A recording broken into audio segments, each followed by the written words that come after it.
Hey, this is Kathy Boyle, president of Chapin Hill Advisors. So my firm offers consulting services for business owners.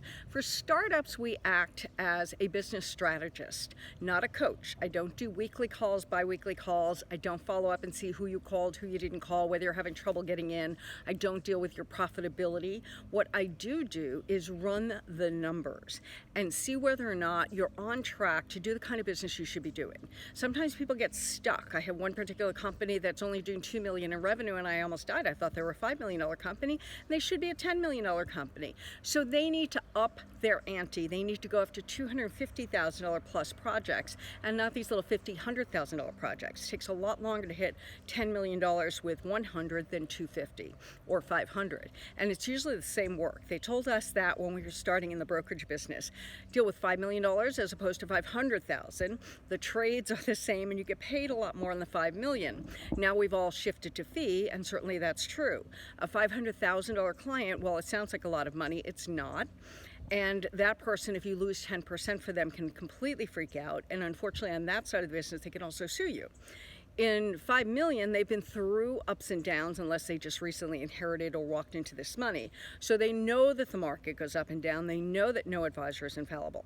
So that's an example of just thinking big. So a lot of times what you're doing can be translated into larger numbers. I was also working with a company that is in the hard trades area. We came with a clever idea for marketing.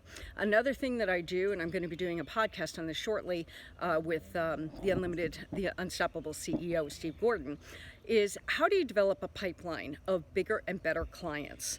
So one of the best ways to do this is, honestly, it's such a simple exercise. I am shocked it escapes people. You take your top 10 clients based on revenue for the last 3 years. Now, this is if you're a service-oriented business, right? If you're a product company where you sell thousands and thousands of widgets, it doesn't quite work the same way, but similar. You may need more quantity. Take those top 10 clients and see if A, they've repeated themselves, but most importantly, where specifically did you get those clients?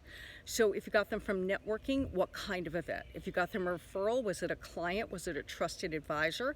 Was it a friend? Was it a friend of theirs? How did the referral person become aware of you?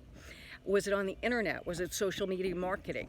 So once you go through this list, and 10 for 3 years is usually enough to develop a pattern, you can then figure out A, what's working, and B, what to replicate. And then what I often do is come up with ways and strategies to replicate those top clients. So I'm working with a solopreneur graphic designer, and she has an advisor that's paying her a fair amount of money, and she does all his email marketing campaigns.